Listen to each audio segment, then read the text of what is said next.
អត់ធ្មត់យូរហើយអត់ត្រង់តទៅទៀតលេងបាននៅទីបំផុតតារាចម្រៀងលឹមតិចមេងទំលាយរឿងគ្រូទូទាញម្នាក់ដែលបានទាយជោគវាសនាខ្លួនតាំងពីនៅតូចតែចុងក្រោយពាក្យគ្រូទាយទាំងអស់នោះបានត្រឹមតែលោកអ្នកកំពុងជួបប្រទះនឹងបញ្ហាសុខភាពដូចជាក្រពះពោះវៀនអស់កម្លាំងល្ហិតល្ហៃ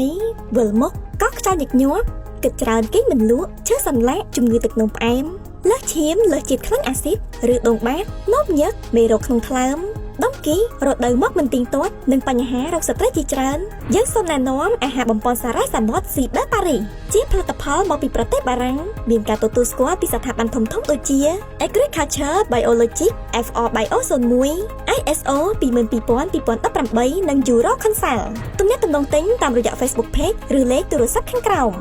មុនខ្លួនដើរដល់ចំណុចមានគេឈ្មោះល្បីល្បាញដោយសពថ្ងៃនេះតារាចម្រៀងលោកលឹមតិចមេងបានជួបរឿងរ៉ាវជាច្រើនក្នុងជីវិតស្ទើររាប់ផ្លេចដល់ថ្នាក់ឪពុកម្ដាយលោកទៅរកគ្រូទស្សទាយពីជោគវាសនាលោកថាទៅថ្ងៃអនាគតខ្លួននឹងទៅជាមនុស្សបាត់ណាពាក់ព័ន្ធរឿងរ៉ាវខាងលើនេះលោកលឹមតិចមេងបានឲ្យដឹងថាចង់និយាយរឿងមួយខុសត្រូវសូមបងប្អូនកុំប្រកាន់ដោយសារតែខ្ញុំផ្ទាល់ហើយវាជារឿងខ្ញុំផ្ទាល់ខ្លួនខ្ញុំផងដែរកាលពីក្មេងដោយសារតែគ្រួសារខ្ញុំក្រពេកពុកម៉ែខ្ញុំក៏បានទៅរកគ្រូទាយជាច្រើនដើម្បីចង់ដឹងពីមូលហេតុក្រ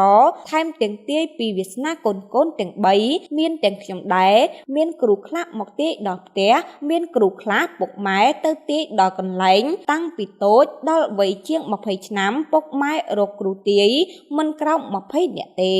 មានគ្រូទាយជាច្រើនបានទាយថាជោគវាសនាខ្ញុំគឺមិនអាចទៅណាលើសពីអ្នកក្រអ្នកលំបាកគ្មានថ្ងៃជោគជ័យទេខ្ញុំទទួលបានពាក្យនេះតាំងពីដឹងក្តីរហូតដល់ធំរហូតដល់ខ្ញុំទ្រាំលេខបានក៏តវ៉ាប្រកែកជាមួយពាក្យទាយទាំងអស់នោះខ្ញុំជាអតីតសិស្សនៅសាលាបឋមសិក្សាស្វាយមាសហើយចប់សាលារៀននោះមានវត្តមួយឈ្មោះថាវត្តសុវណ្ណមុនីចេតថារាមហៅវត្តស្វាយមាសអតីតចៅអធិការវត្តនោះឈ្មោះថាលោកតាងុយមកដល់ពេលនេះគាត់បានសុគតជិត20ឆ្នាំហើយកាលលោកនៅកាលខ្ញុំនៅតូចរាល់ពេលឃ្លានខ្ញុំតែងតែទៅសុំស្វាយលោកញ៉ាំហើយរាល់ពេលដែលខ្ញុំខូចចិត្តតូចចិត្តរឿងពាក្យទាយទាំងនោះខ្ញុំក៏តែងសួរនាំលោកជាច្រើនលើកពីពាក្យទាំងនោះប៉ុន្តែពាក្យតែប៉ុន្មានឃ្លាដ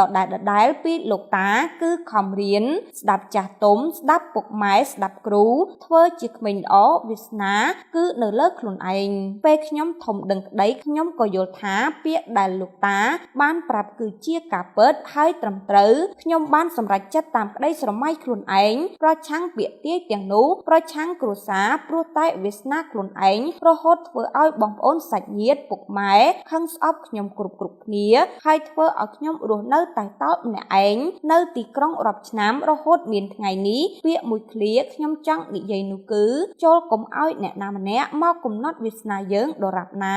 នៅមានដង្ហើមសូមអរគុណ